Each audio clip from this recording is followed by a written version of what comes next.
bienvenidos a la segunda parte del programa Dolor y Alternativas que está coproduciendo la revista de la universidad con el Festival El Aleph de Ciencia y Arte de la UNAM. Estamos, como saben los que nos vieron la semana pasada, con Polita Pepper, antropóloga y cofundadora de la Asociación Civil Canativa de Acompañamiento de Cannabis, y con el doctor Roberto González González, que nos contaba hace un momento que tuvo que sostener su tesis doctoral en chino, allá en la Universidad de Beijing, justamente sobre medicina tradicional china, acupuntura sobre todo.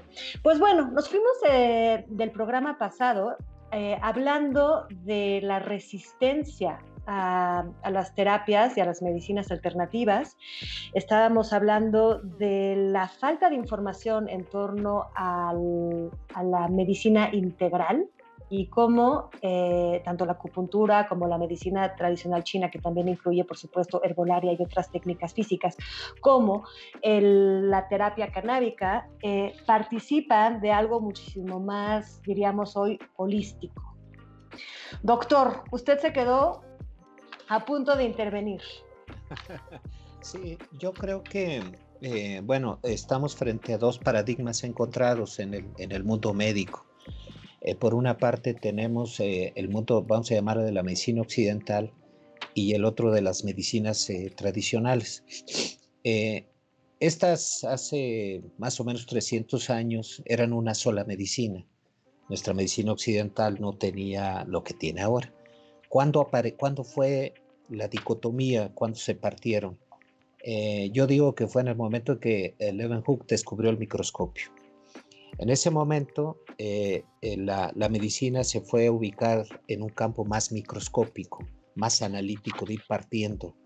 Y bueno, pues ahora salud de enfermedad de una manera muy reduccionista equivale a la integración armónica o desarmónica de las biomoléculas. Entonces, si biomolecularmente estamos bien, si no hay resistencia a insulina, no tenemos diabetes, si el receptor para insulina está alterado en tal o cual porción o tal o cual aminoácido que se cambió, hay enfermedad, ¿no? Entonces, todo consiste en utilizar ese recurso. Las medicinas, en cambio, las otras medicinas siguieron un evento más analítico. Y dentro de esto analítico, pues implica ver a la salud de la enfermedad como un binomio y como una integración que implica al ser humano con su entorno, con su naturaleza. La salud equivale a recuperar ese equilibrio, no recuperar una biomolécula. Entonces, esa duplicidad ha hecho que incluso, pues, quien ha controlado la evolución de la salud y la enfermedad, y más bien de la enfermedad, es la industria farmacéutica. Nuestra industria farmacéutica, ¿qué busca? Pues capitalizar la enfermedad. Sí, entonces, ¿eso qué significa? Que la salud y la enfermedad, y más la enfermedad, es un objeto de plusvalía. Si yo vendo más fármacos, pues mi empresa va a funcionar mejor, ¿sí? Entonces, pues de ahí que una situación muy apropiada para la industria farmacéutica es tener gente que tenga dolor, por ejemplo, o que tenga depresión o que tenga hipertensión. Decía que es realmente escandaloso cuál es el costo que implica del manejo del dolor, y sobre todo dolor que no se quita. Una osteoartrosis no se va a quitar el dolor. Entonces, ¿qué mejor de tomar pues diclofenaco toda la vida? Y bueno, eso implica el 3% del Producto Interno Bruto, ¿sí? Es una brutalidad eso. Es decir, ¿y qué mejor esto? ¿A quién beneficia esto? No beneficia al paciente, ¿sí? Beneficia al modelo de medicina basada en eso. Nosotros los médicos desde hace mucho tiempo dejamos de ser los que dirigen el destino de la medicina. Quien dirige el destino de la medicina es la industria farmacéutica, el manejo del dolor. O sea, ahí está Entonces, la grande oposición a estas terapias alternativas, está en este negocio. ¿Es cierto, Exacto. doctor, eso que dicen de que los doctores chinos cobran? Ahí, lo dice mucho un gran amigo, doctor Arnoldo Kraus, que Ajá. seguramente conoces, que los doctores chinos, por lo menos tradicionalmente, te cobran mientras estés sano, Mm. ¿no? Pasan a verte y que cuando estás enfermo, ahí no te cobran. Es decir, que ellos ganan mientras te conserven en salud, no A mientras ver, estés enfermo. Es un mito. es parcialmente sí y parcialmente no. A ver, ¿cómo era la cosa? Sucede que, digamos que los ricos terratenientes, por lo menos desde la dinastía Han, siglo II, III antes de Cristo, ellos eran como mini estados, ¿sí? Entonces tenían sus propios, primero los cocineros, ¿sí? Tenían los propios cocineros, sus propios carpinteros, sus propios pintores, etcétera, etcétera. Y tenían a su médico, al cual le daban una prima, una cuota anualmente. Entonces, si ese médico mantenía a la familia, la mantenía sana, pues entonces le pagaban el año que entra, ¿sí? Lo contrataba nuevamente. Entonces, pues él buscaba en todo momento tener a la familia sana, ¿sí? Si no, pues no le iban a pagar el próximo año, Por ¿sí? supuesto. Pero es bella esa idea de no pagar mientras estés enfermo para que haya un interés en la salud y no precisamente Exactamente, lo que mencionabas de una capitalización de la enfermedad, ¿no? Que el negocio sea la exactamente. enfermedad. ¿Qué Ujú. ventajas hay? Mencionaste el diclofenaco, pero esta pregunta realmente va para los dos. ¿Qué ventajas hay en vez de tomarse una aspirina o un paracetamol con la terapia que funcionan bastante bien en relación a terapias alternativas como el cannabis, como la acupuntura? Bueno, me voy a adelantar un poquito, Paulita, porque creo que Todo bien. a ver, mira, como decíamos, la investigación que se ha hecho es manejo de una sustancia. Generalmente los analgésicos más convencionales tienen varios efectos. Uno de ellos muy importante es el manejo el bloqueo de una enzima que se llama ciclooxigenasa. Hay un que se llama ciclooxigenasa 1, ciclooxigenasa 2. Y ese bloqueo genera que las sustancias que generan dolor frente a una agresión, ante un golpe, ante, por ejemplo, una úlcera o un evento que debe de generar dolor e inflamación, eh, lo bloquean y entonces tiene un efecto antiinflamatorio y analgésico. Sin embargo, este bloqueo de entre otras de esas sustancias, no es gratuito. Por ejemplo, te evita la producción de sustancias como el óxido nítrico. El óxido nítrico es un elemento muy importante para que fluya bien la sangre dentro de los vasos sanguíneos. Sí, te evita la producción de unas prostaglandinas que, entre otras cosas, te bloquean el filtrado glomerular. Si tú tomas 3 años diclofenaco, te reduce tu tasa de filtrado glomerular un 3%. Y si lo sigues avanzando, en poco tiempo tienes riñones hechos pedazos. La posibilidad de que tengas evento vascular cerebral grave después de utilizar cierto tiempo analgésicos antiinflamatorios es muy alto. Está plenamente comprobado que esa es una de las causas principales de enfermedad. Tú sabes que la tercera causa de mortalidad en Estados Unidos son los eventos iatrogénicos y debidos a medicamentos. La tercera causa, ¿sí? Eso no pasa con acupuntura ni con modelos de atención que tienen efectos a diferentes niveles como los cannabinoides. Sí, porque no busca un bloqueo de una sustancia, busca encontrar un efecto terapéutico, vamos a llamarle horizontal, no vertical. No trabajar un solo punto, sino trabajar, ¿y eso qué va a permitir? Que haya una homeostasis interna y una homeostasis externa.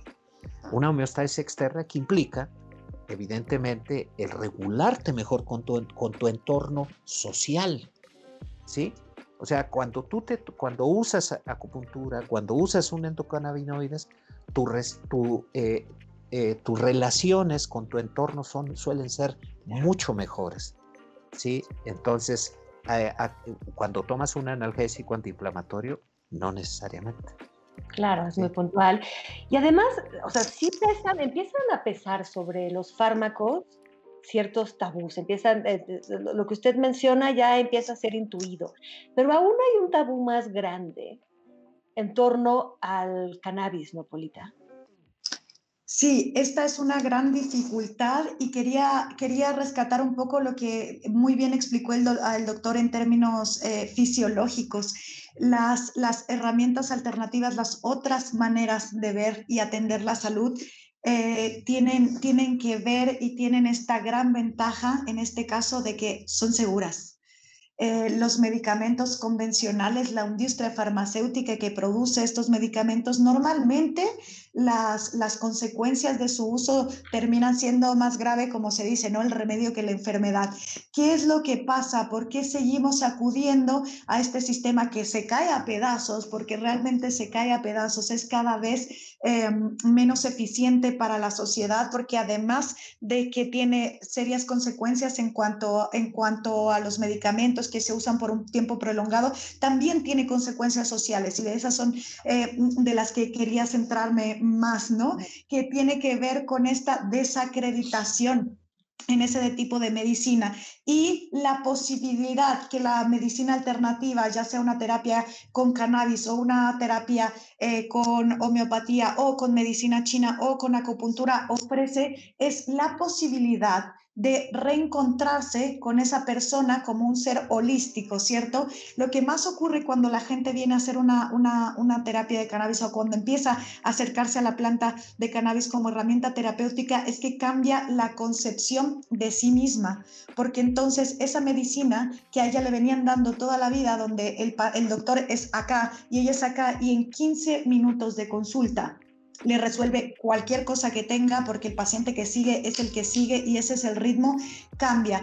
Las medicinas alternativas, las medicinas integrales con esta perspectiva holística pasan necesariamente por la experimentación como parte de la terapia en sí misma y esa experimentación tiene que ver con el autocuidado, con entender yo qué es lo que está pasando en mi cuerpo y eso con cannabis es un primer paso, es decir, cuando estoy tratando con una alternativa terapéutica que tiene en algunos de sus compuestos ese potencial que también es terapéutico, que es la psicoactividad, coloca a las personas en una situación que no es la de la medicina tradicional, sino es la de observarse a sí mismos y a su entorno. Y esa percepción social empieza a cambiar, entonces se vuelve, de hecho, la persona que tiene un padecimiento es ella que tiene el padecimiento, pero son sus padres y son sus hermanos y es su familia y es su entorno laboral, es una sociedad que percibe el padecimiento a la persona enferma de una manera distinta.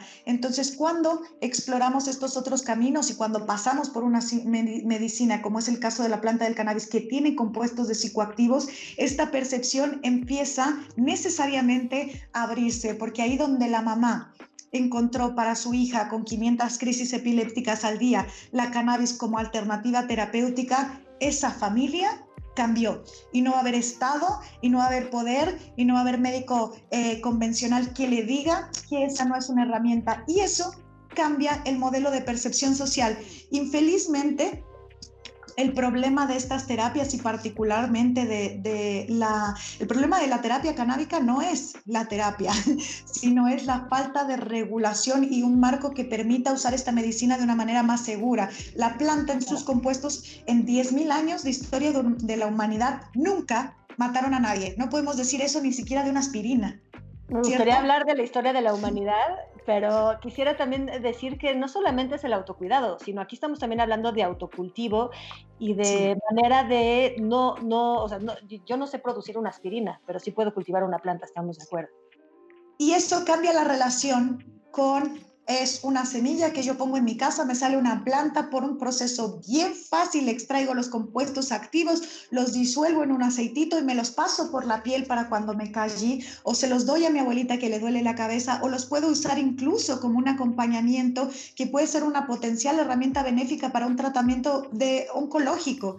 Y eso es real. Entonces, la manera de acercarse a la medicina de sacarla de la planta, de verla, de entender ese proceso, cambia nuestra percepción cultural de esa medicina, de esa imposición, como bien decía el doctor, de la industria farmacéutica sobre nuestra manera de entender la salud. Entonces, cuando empezamos a expandir esos horizontes, entendemos que la salud es un tema social, es un tema de autocuidado y es un tema que no tiene que ver con enfermedad, ¿cierto? Sino que tiene que ver en la construcción cotidiana del bienestar. Y ese bienestar es social. Yo estoy segura que el doctor tiene algo que decir, pero vamos a tener que introducir un corte y dejar una vez más a todo el mundo en suspenso en lo que volvemos, no se vayan. Ay, perdón. Solo 2 minutos.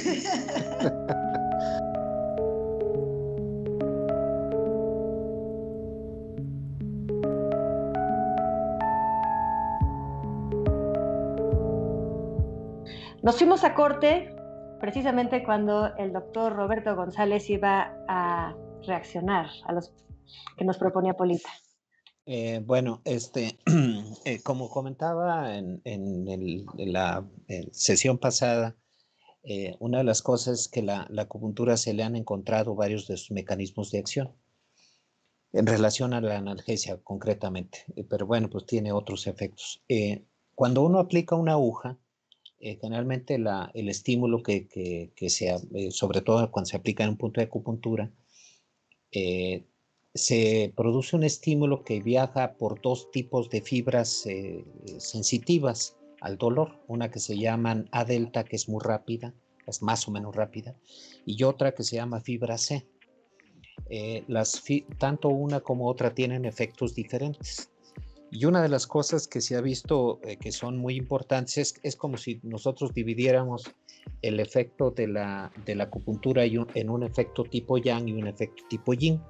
Lo rápido pues es esta que transmite una velocidad rápida y va a bloquear el dolor más o menos de una manera rápida, pero no sostenida. Las otras fibras tienen acciones a nivel del sistema nervioso en una región más basal, no tan cortical, no tan arriba, desde el punto de vista evolutivo del sistema nervioso. La corteza cerebral pues es la parte que se ha adquirido ya en el hombre, en especies superiores. En cambio las otras, esas son más animales y es a donde llegan las fibras C. Ahí es donde se regula, por ejemplo, la parte afectiva del dolor. Y ahí es donde interactúa controlando, por ejemplo, depresión, controlando el sistema endocrino, controlando el sistema inmune. Y una de las cosas que ocurre, por ejemplo, cuando esto que decía Polita hace rato, que se estimula ese aceitito en la piel, pues va justamente transmitida por fibra C, que van a regular esa parte que subyace al sistema, a la corteza cerebral, que es donde se encuentra la sede de la razón, de la voluntad, y que bueno, pues nosotros, eso que somos, esto que pensamos, pues subyace a cómo está abajo. Hay una corteza que está por debajo de esta, que es la que controla esta parte emocional, que es el giro del cíngulo, que se conoce como corteza insular.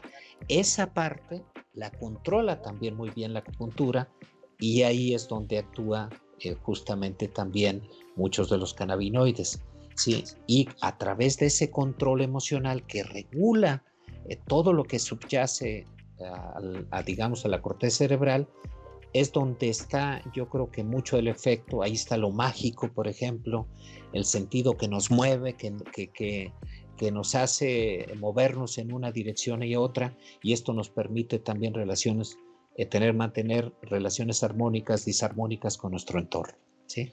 Entonces, que como sabemos son esenciales para la salud, puesto que somos animales sociales. Exactamente. Hay, ¿no? Una persona sola se enferma más, mucho, mucho más. Quería saber cómo ha sido la evolución, cómo han ido estas medicinas. Estamos hablando de que el uso canábico data de miles de años. Estamos hablando de una medicina china tradicional milenaria. ¿Cómo integran los avances tecnológicos? ¿Se integran o se sigue practicando exactamente igual? Bueno, yo me voy a adelantar un poquito, Polita, perdón, porque ese creo que puede ser un punto importante dentro del punto de medicina china.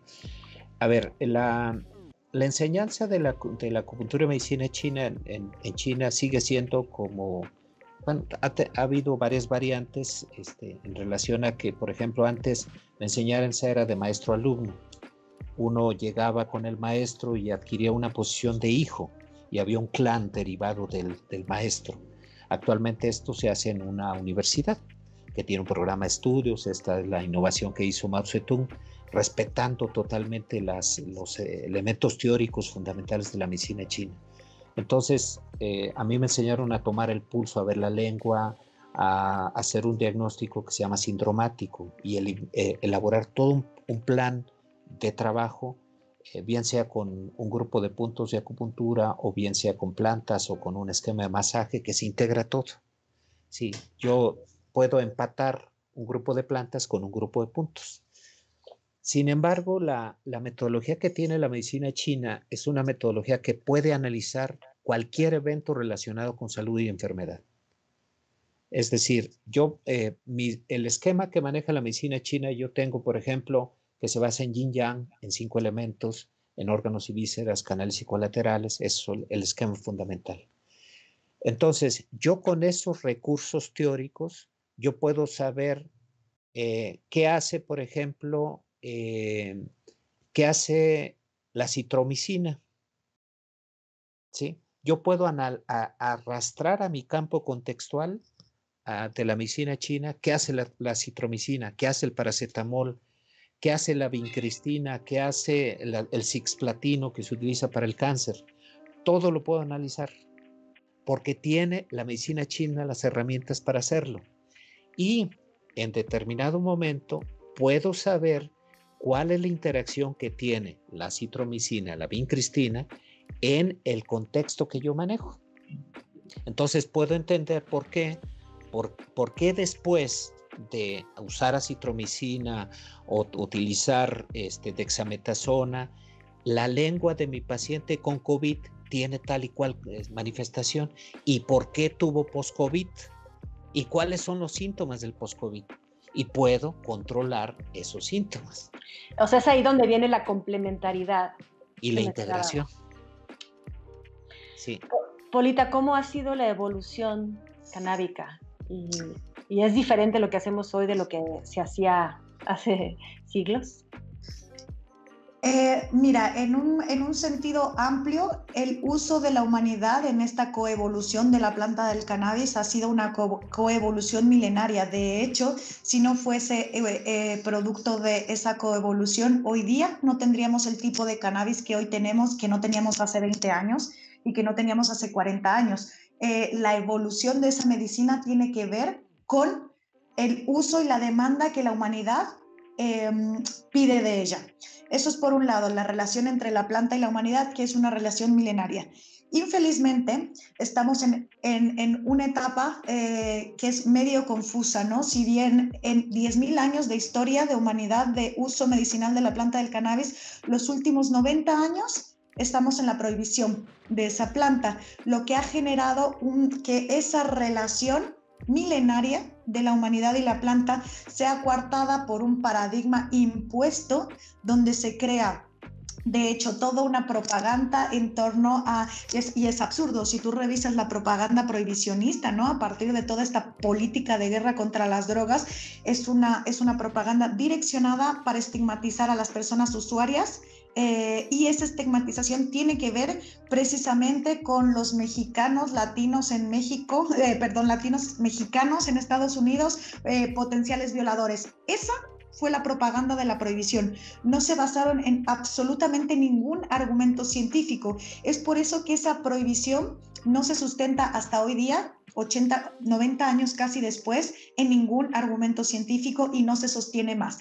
Entonces, estamos en una narrativa distinta de la relación de la humanidad y la planta de cannabis en este contexto capitalista, colonialista, ¿no? Porque cannabis ya fue medicina, cannabis ya se vendió en la farmacia, eso ya pasó en otro momento, después la prohibimos y entonces ahora estamos recuperando esa relación en un marco legal. Infelizmente no hay, así como te decía que el sistema endocannabinoide fue una publicación científica enorme de los años 90, hoy día no tenemos ni siquiera un país que tenga en un libro de biología básico este sistema reconocido como un sistema fisiológico más. Eso no es falta de conocimiento, eso no es falta de investigación, eso es una decisión política. Entonces, ¿por qué no hay formación en este campo? Tiene que ver con esta prohibición, y esta prohibición es principalmente económica y política. No se sustenta en la falta de evidencia de cannabis como herramienta terapéutica, ni siquiera la prohibición se basó en eso. ¿En qué momento estamos ahora? Los últimos 10 años hemos visto a las personas, ¿cierto? A esta sociedad civil que vuelve a retomar y a poner en escena el uso de cannabis como herramienta medicinal, y es a partir de la demanda de estos miles y miles y miles y miles de pacientes que encuentran en esta alternativa terapéutica una mejora en la calidad de vida, que los terapeutas, los acompañantes, después la medicina y después primero las empresas y luego la medicina ponen de nuevo el foco en el cannabis. Y ahora estamos construyendo la nueva narrativa de el cannabis como medicina en este contexto particularmente capitalista que es el que está legalizando el cannabis. Entonces nos encontramos en una narrativa distinta en todos estos años de convivencia de la humanidad y la planta del cannabis, donde estamos ahora legalizando, ¿cierto? De hecho, México desde el 2017 tiene una ley de cannabis medicinal que empezó el año pasado. Creamos la ley de cannabis medicinal, y esa ley lo que permite en un país, México es de los 5 mayores productores de marihuana en el mundo, y lo que permite la ley de cannabis medicinal, fíjate tú, es importar medicina procesada, realizada en cualquier otro lugar que no sea México, porque no se puede producir, se puede importar. Mi pregunta, o sea, digamos mi pregunta final, estamos realmente ahora sí en las postrimerías del programa, estamos a punto de terminar, es justamente eso, o sea, las comunidades indígenas y muchos sectores de población siguieron usando y han seguido usando, que esté prohibido o no, han seguido usando el cannabis, lo cultivan y lo utilizan. Estamos ante un peligro de captación, justamente captación de la medicina occidental y de las farmacéuticas para producir todas estas medicinas canábicas, como hoy se venden recreativos, son gomitas, consigues en las farmacias CBD, todas estas sustancias benéficas están siendo comercializadas por las mismas farmacéuticas o por los mismos principios de siempre. Es un momento quizás peligroso. ¿Polita? Creo que es una narrativa distinta en la cual nos estamos relacionando con la planta en este contexto histórico específico.